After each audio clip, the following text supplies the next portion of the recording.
Hey yo, homie, yo, this is Eminem. Yo, this is Cypher Sounds, and we're taking you behind the boards. Only on Shade 45. Let's get it on. Ladies and gentlemen, boys and girls, you know what it is. This is a special event. Yours truly, Cypher Sounds, man. Brand new show. It's going down. We're calling this Behind the Boards. Now, this is a show where I personally get to sit down with some of your favorite artists and producers and get the real deal behind the scenes of and certain stories and things that were going on in their lives while creating certain songs that help define their careers. Now, it's only right, since this is the first episode of Behind the Boards, we go to the man, the inspiration for this station, Mr. Marshall Mathers, a.k.a. Eminem, a.k.a. so many other a.k.a.s, live in the building. Yeah, I'm here. What's cracking? What's cracking? Ain't shit, man. What's going on, Marshall? Nothing, just smoking a little something. Doing what you do, right? Doing what I do, like I do when I do what I do, how I do. Now listen, we trying to make this interview something real special. I have a funny feeling. Something actually interesting, right? Yes. I'm gonna ask you like actual music questions. I got gas, man. I'm sorry. Don't get gas. That's what they tell me. Yo, don't get gas, B. Actual. Yo, don't let them gas you. I have a funny feeling that this is gonna go awry midway. Nah, we're good. We're good. Nah, we're good. Seriously though. No, seriously. So we're gonna take it back to the beginning of your quote unquote career and work it up to the present day. You know what I mean? I wouldn't exactly call it a career. Right. That's why I said quote unquote. Yeah, a fucking day job. Day job. Pretty much. Deja vu. Now listen. A deja vu. A deja vu. Deja vu. So listen, so let me take it back. I'm gonna tell you the days when I was working at Fat Beats Records here in New York City. The Slim Shady EP. Remember those days? The EP as opposed to the LP. Yes, 1997 is what I have here. Is that correct? That is correct. That's when it came out. We recorded it, I believe, in 96. Mm-hmm. And it came out in 97. So you consider that your debut album, even though what was there on there? 6 songs, 5 songs? Well, pretty much consecutively in 96 we had an album out, the Infinite album. So if you were to count those, which didn't sell nothing but, you know, maybe, I don't know, out the trunk, 100 copies.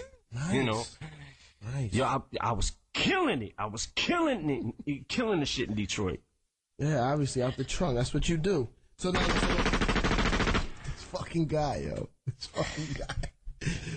Let's say I'm gonna talk about the song "Murder, Murder," right? Now, because a lot of songs you did on the Slim Shady EP, you redid for the LP, correct? Yeah, there was a lot of songs that some of the songs made it, some of the songs didn't.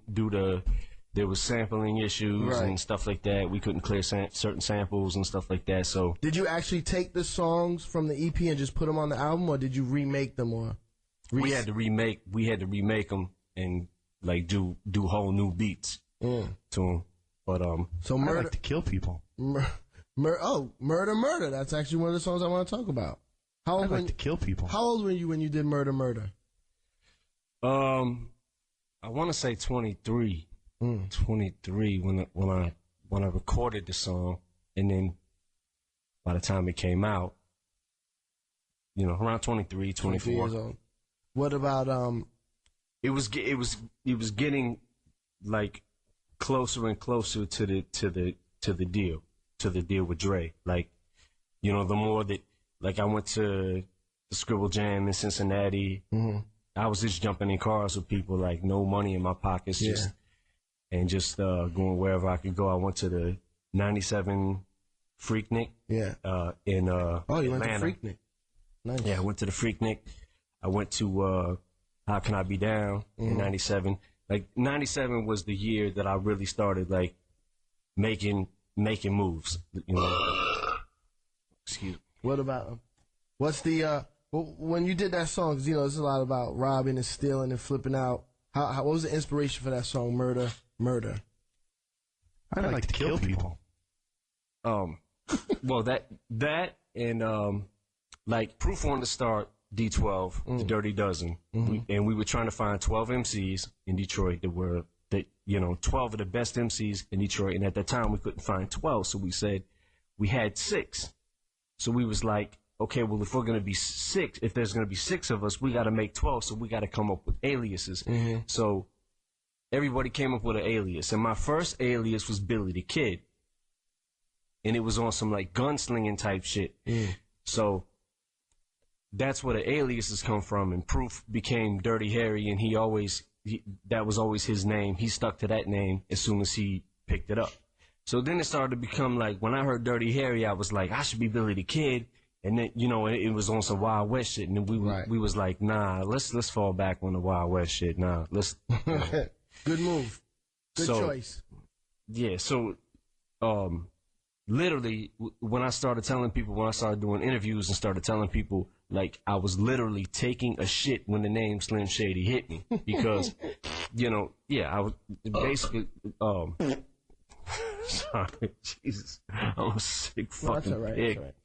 It's all right. But this was at the level where I felt like I was at when I became Slim Shady, and it was like Proof had said, come up with a name that when you rhyme, you're gonna be this person as opposed to Eminem. You're gonna take on this alias, and this alias you could say whatever, say whatever the fuck you want to say. Sick shit. And that's when it became, the whole concept of Slim Shady took off from there. And that's when I started rhyming. Like, I didn't give a fuck who liked my shit and who didn't. Like, I just got fed up. Like, this song is like, I really feel like I'm at the point where I want to do this. Right. And that's how the song Murder Murder came up, when I said went up in Eastland and shot a policeman and all that stuff. Like, just resort to robbing because I had no deal, no nothing. Now, when you recorded this back then, the Slim Shady EP, what were your expectations for like something like this? Because I know it was like a vinyl, just like a underground record. Yeah, there was vinyl and there was cassettes. Nice. And we couldn't press up CDs. We didn't have the money, so basically, like, walking around at How Can I Be Down and the Freaknik, it was kind of like handing out flyers. Like, I'm trying to hand out tapes that ended up not selling. The rest of some of the Infinite tapes and some of the Slim Shady EP tapes. Yeah. Was trying to hand them out. People were like, "Well, just nah, I'm good. Like I was passing out a flyer, and I'm handing them a free tape. Basically, I got a couple people to listen to it.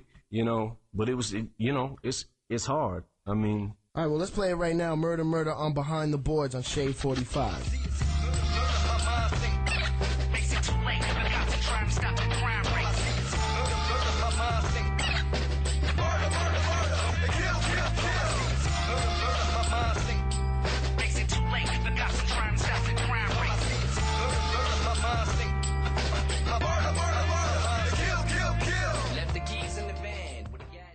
Welcome back, ladies and gentlemen. Behind the Board, Shade 45. That was Eminem, a.k.a. Slim Shady. Murder, Murder. A.k.a. Billy the Kid. Billy the Kid. Don't tell nobody that. You already told everybody. No. It's a conversation we're having. They hear this. No, son. Nobody listens to this station, okay? Listen. As you can see, the boss man is on the line with us. Marshall Mathers, a.k.a. Slim Shady, a.k.a. Eminem. Can we take it up? I'm going to take it up to the Dre days. Who's Dre? Who's Dre? We move forward to 1999. Hey. Suck it, Marshall. Suck it, Marshall. He loves it. Oh, I love myself. We move up to 1999 when you were signed by the most legendary and influential hip-hop producer in the game, Dr. Dre. Now, you did the song My Name Is, right? Yes, which was actually the very first. He threw on this record, put a beat behind it, put some drums behind it or whatever, and we had used this sample, and pretty much instantly, I knew going in. That's the first time you were in the studio with him. That was the first time I was in the studio with him, and literally in probably a minute and a half, we had a song, we at least had a hook, and a first verse I had wrote probably in 5 minutes, and then the other 2 verses I just used like freestyle verses or whatever, and then went home and took it home that night, came back the next day, and finished the second verse and the third verse, and that became one of the songs that made it to the album. Yeah, but that's the song that set it off, basically. Yeah, I don't know if we had an idea if that was going to be the one or not. It felt like it. You know what I mean? Like it felt like right on the spot. Like, this is the first song I'm doing with Dre, and we also did. I mean, we did 4 songs in 6 hours or some. The first time you were in the studio with him.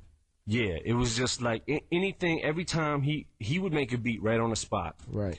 And I was like, I'm gonna either write a rhyme to whatever he's got to every beat that he comes up with, or I'm gonna have a freestyle that's already wrote that I'm gonna lay anyways over the beat. Right. Now, why were you on that shit? You were trying to impress him? You know, it was nervous. It was nerves, and it was a nervous feeling, but it was also anxious. You know, I was anxious to impress Dre too. Right. You know what I'm saying? Yeah. And show him that, you know, basically just what I was capable of doing. Right. You know. So whatever he threw on, you could just lay something to it. Now, all the songs. Do you remember if all the songs that y'all did that day made the album?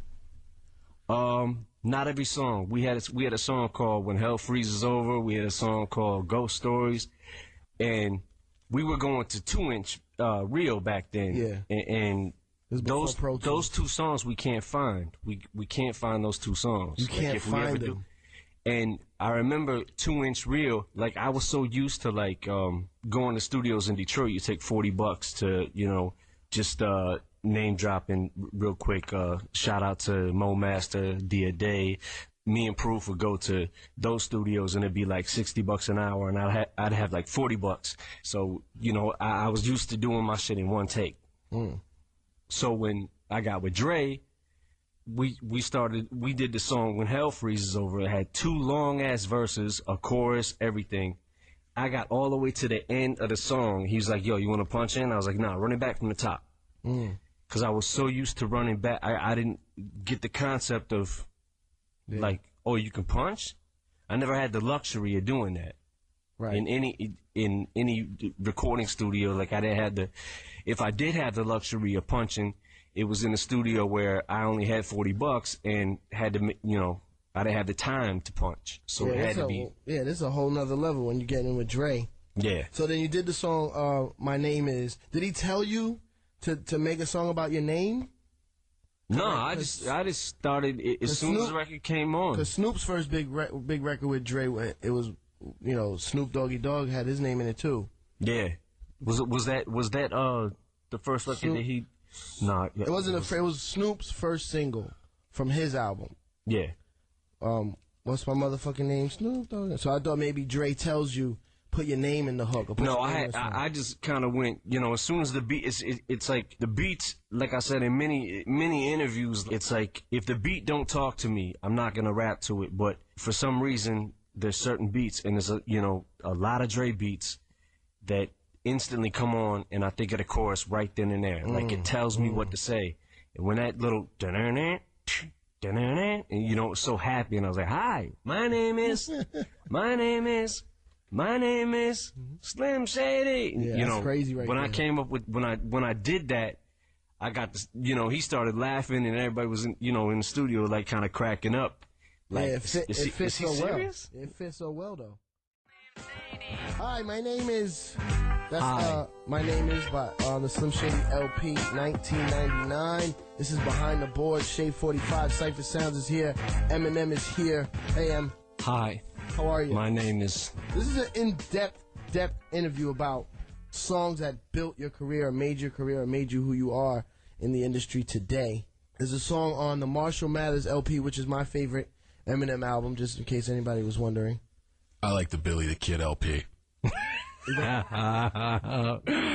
Fuck you, Paul. Sorry, go ahead. A song by the name of Stan. Remember that song? No. It was pretty good. Really long though, really long. I think there's like 8 verses to that song. I think there's 12. 4 of them we had to cut off.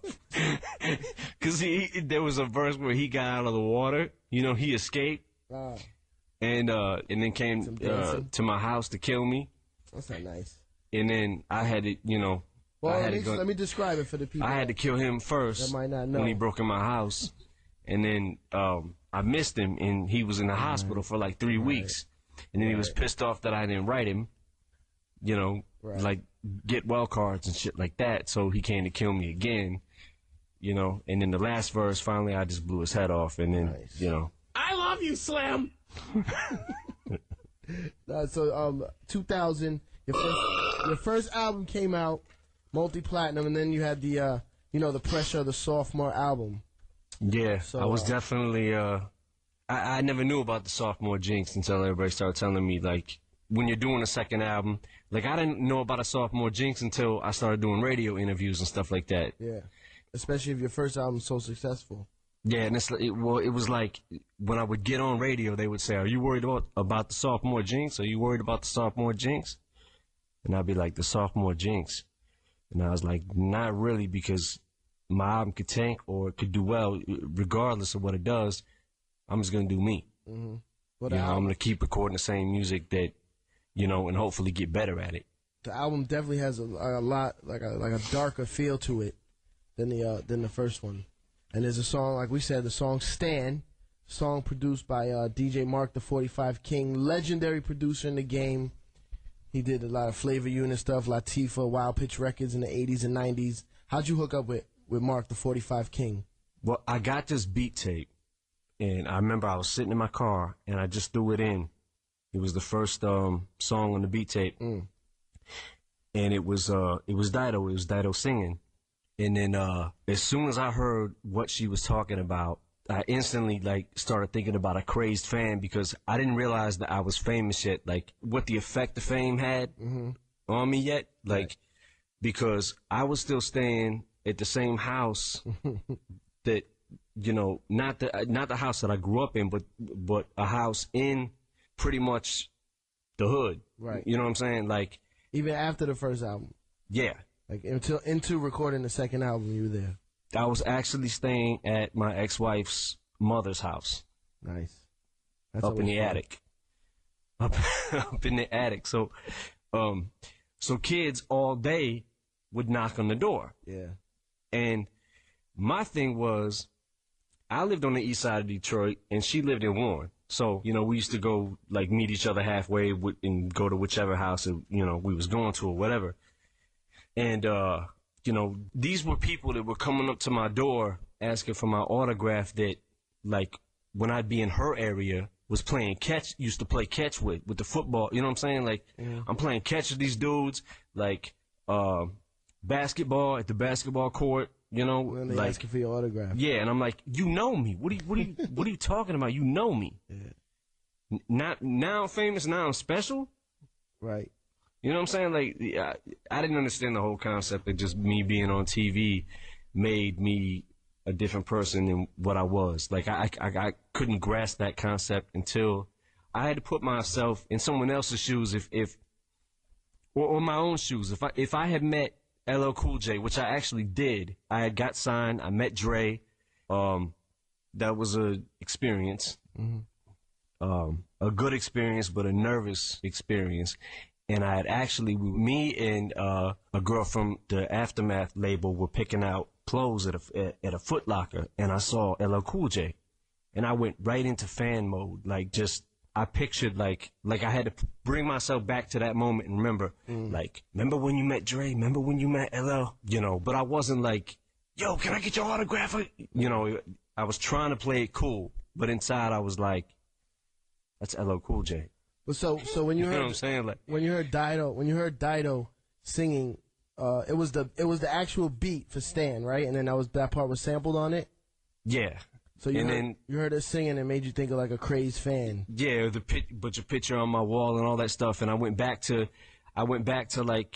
how crazy people were getting in the neighborhood and knocking on the doors and stuff like that, and right. Maybe my songs are hitting people in maybe my songs are touching people, because I like to touch people. Yeah, I heard that. Definitely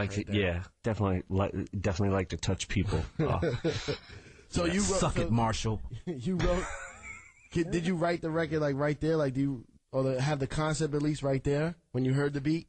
Yeah, the concept came to me instantly, and then it was just like I wanted to write a letter, and I didn't mean for the song to be so long, but I don't really count bars and just go 16, 16, 16, and always do the standard. If I don't feel like I'm done explaining the story, then you keep going. Then I keep going. Yeah. I'm not. I just don't feel like one of those rappers that feels like, you gotta get to the chorus before you lose them. Yeah, but that song, because the chorus alone is already very long. Then you had 3 verses speaking in another person. Then you go into you answering the letter. So you're looking at about 22 minutes there, I think.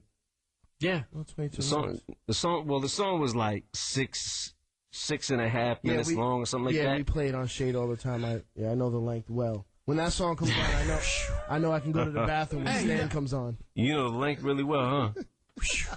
Suck it, Marshall. It's going down behind the board. Shade 45, Cypher Sounds. Eminem, Marshall Mathers is here, ladies and gentlemen. As you can see.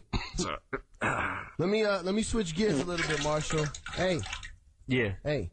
Yo, switch sorry. gears a little bit, because you're an artist, you're a rapper, quote unquote, but you also do a lot of songwriting for people, or producing, and all different type of aspects of hip hop. Songwriting, music. producing, drawing. I do it all. Nah, I mean, word. I'm gonna get to a song right now. One of my favorite songs, "Forgot About Dre" from the Chronic 2001. You actually wrote that song, correct? Yeah. I remember, when Gigawatt came out. Yeah.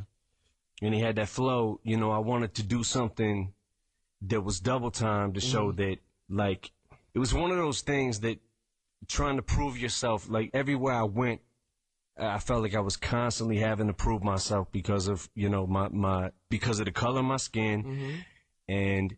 Or the absence of color. The absence of color, yes, because there is no one on this planet that is as white as me, okay?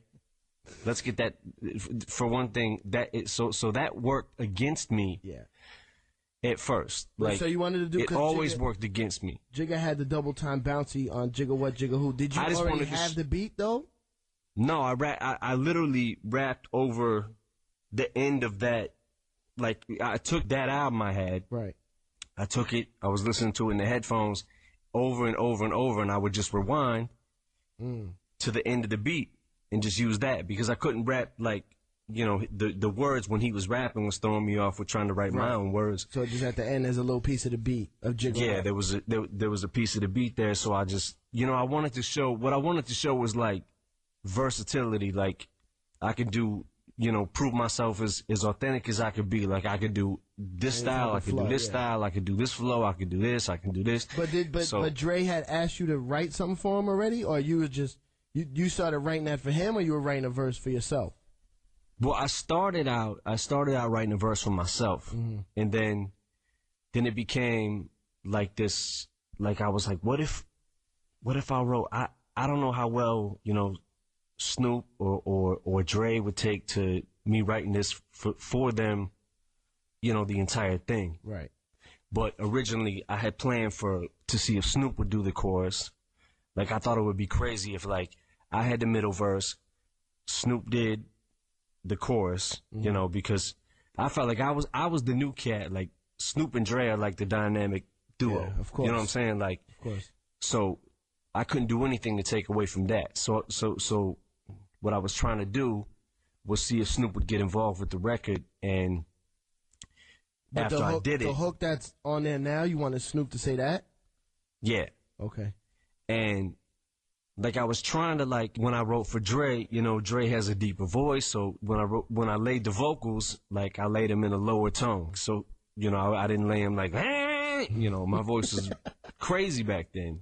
And I told Dre, I said, Dre, I don't know how, if you listen to the Slim Shady EP, my voice was deep. Like, I started discovering that that's when I really started to discover my voice, because on the Infinite album, everyone said I sound like Nas, I sound like AZ, I sound like a New York rapper. So I started doing records to deepen my voice, to make them deeper. Right. And then the next thing you know, Dre had me do Role Model, was another song we did that day at his house. And he had me screaming that, "Don't you want to grow up to be just like me?"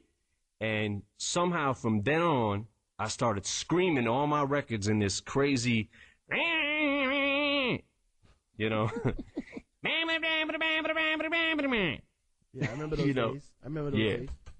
But if you listen to like the Wake Up Show, like old stuff I did from the Wake Up Show, like deeper. My voice is deeper then. So, you know, it's funny. I was talking to Dre once, and I was like, you know, it's your fault that my voice got that high.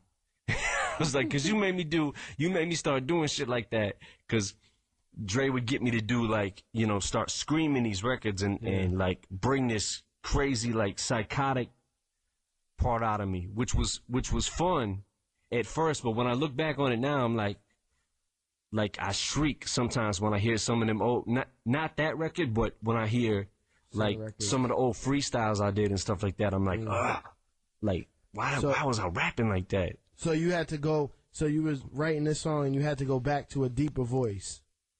Yeah, I went to lay it for Dre. For Dre to give him basically a guideline to follow, deep in my voice. Yeah. And then try to do my best Snoop, you know, impression. Right. For the hook.